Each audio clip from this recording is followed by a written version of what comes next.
Hello everyone, my name is Jordan Schaefer. Today I'm going to teach these two street hood rat kids how to communicate properly. Say hi. They don't know how to communicate.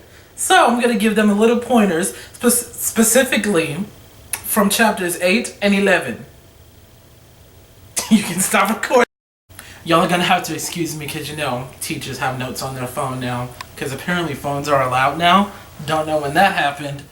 Anyways, so we're going to start by talking about things from chapter 8. It's mainly about relationships, but you can apply any of this to your friendships, relationship with your parents, and stuff like that.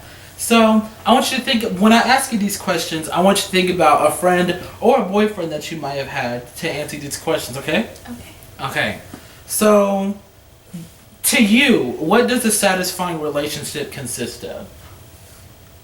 A satisfying relationship consists of... See, she don't know nothing. She took too long to answer that question, so it's okay. I know you're a hood rat kid, so I'm going to teach you all about communication, okay? Aren't you just so glad I'm here to teach you? She should be so glad I'm here to teach her. Okay, well, if you read the book like you were supposed to, which I'm pretty sure you didn't. Nope. A satisfying relationship consists of investing, commitment, and truth. Do you know what investment is? No. Investment basically means you're basically putting something into a relationship that you can't necessarily get back. Like if you and, we're on a student-teacher relationship, so I'm gonna give you my time.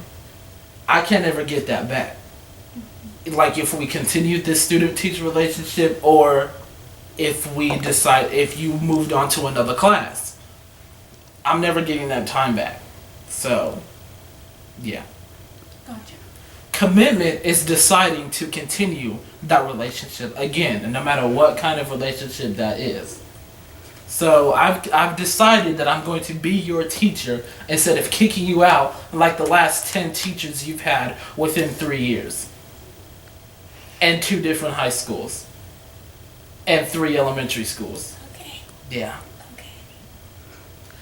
The last one is trust. Do you know what trust is, don't you? I know what trust is. You know what trust is? Mm-hmm. Do you trust me to teach you the things you need to know about communication? Of course. Okay, and I trust you to learn these things and stop acting like you don't know how to speak to people and carry out relationships. Okay? Okay. Three simple things that a satisfying relationship consists of.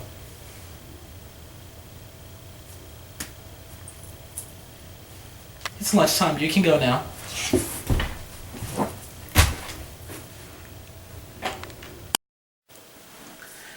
I heard your relationship skills suck. Is that true? Yeah, they're pretty crappy. It's okay, because I'm here to help you. I heard you also went to like 3 different high schools. Did you? No, that's just made up. That's made up? Yep. Oh, well, regardless, you still don't know how to communicate, so we're going to go ahead and fix that today. Okay, so, I'm going to ask you kind of the same questions I asked her. The same type, not necessarily the same question, because that's stupid. Should have been paying attention to when I was asking her the questions. Okay, to you, what are the different levels of confirmation and disconfirmation? Do you even know what those words mean? Confirmation is like a ruler. A ruler? A ruler. A ruler? Yep. So apparently we're in math class now. No. This isn't math? No, this is not math. This is interpersonal communications. For specifically chapters 8 and 11. Chapters what now? 8 and 11. Did you read those chapters over the summer? I don't read. Bruh. Especially not during the summer. Alright, anyways, the different levels of confirmation and disconfirmation are, I'm going to talk about 3 of them. These are mainly for confirmation, because disconfirmation, I don't really want to get into that part right now, but, because, you got to work on confirmation before you can start discomforting stuff and all that, Okay, so, the first level is recognition, and that literally means just acknowledging the fact that someone exists. Like, let's say your girlfriend, you've already completed the first step of confirmation because you acknowledge that she's there and that she's not a figment of your imagination. I mean, unless she is, that's totally cool with me. I mean, I'm just your teacher, I'm not the judge. She's not. She's not imaginary? No. Okay, good. Okay, now we're going to talk about acknowledgement. Acknowledgement basically means that you're acknowledging the conversation that's going on. Like, you're acknowledging my conversation just by the fact that you're giving me eye contact right now. See how easy this stuff is so easy. Even you can learn it. You have no idea how difficult this is for me. To make eye contact or to learn all this stuff? Both. Huh? Then, you know what? And that's totally fine. Because our next step is endorsement. Endorsement, like basically... endorsing in the bank? No. I wish, because, you know, teacher jobs. Anyways. Endorsement basically means accepting other people's feelings. Like, sometimes I feel stressed out when I get punk kids like you coming in my classroom, not really knowing anything, so I feel a little upset sometimes. But you're acknowledging those feelings, you're endorsing that, and you're saying, you know what, I'm gonna try my best in this class, right? Not really, but if you think that, yeah. Okay. It's time for your lunch break now. Alright then. Kids. Stop. Did everyone have a good lunch? The food here is terrible. I know, right? Alright, so now we're going to talk about some stuff in Chapter 11 that's kind of the same as it is in Chapter 8. Did you read any of the chapters? Because he didn't. This job sucks. Anyways, well, Chapter 8 mainly discussed relationships and friendships. Yeah, any kind of relationship. But Chapter 11 is kind of focused on mainly relationships.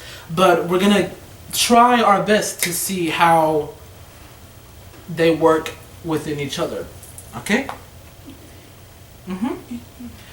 Okay, so the dimensions of a romantic relationship is almost the same as a satisfying relationship. And it's like we talked about before, a satisfying relationship can be you and your parents, you and a boyfriend, you and a friend, anything like that. And passion is one thing that separates romantic and just, you know, being friends and stuff like that. Like, passion is one of those first things that comes to mind whenever you think about somebody you love and you're just like, oh, they're so great, they have beautiful eyes and great hair, and all these positive vibes just come off of you and that person, and it's just great. One of the dimensions that are the same as a satisfying relationship back in Chapter 8 is also, just to refresh everyone's brain, because I'm the only one who thinks around here. Commitment is simply deciding to stay in a relationship and continuing with a relationship. Won't you stay with me? Like in about 5 minutes, I'm not going to commit to this and I'm just going to quit my job. Another thing that differentiates romantic relationships and regular, just satisfying relationships is intimacy. And that is just, you know, intense feelings, and it kind of combines passion and commitment. And, you know, it's just the closeness that you have with somebody. Right? Yes. Sí, por favor. Does anyone have any questions about what we've learned so far? Not at all. Guess I'm gonna forget it. Good, because I quit.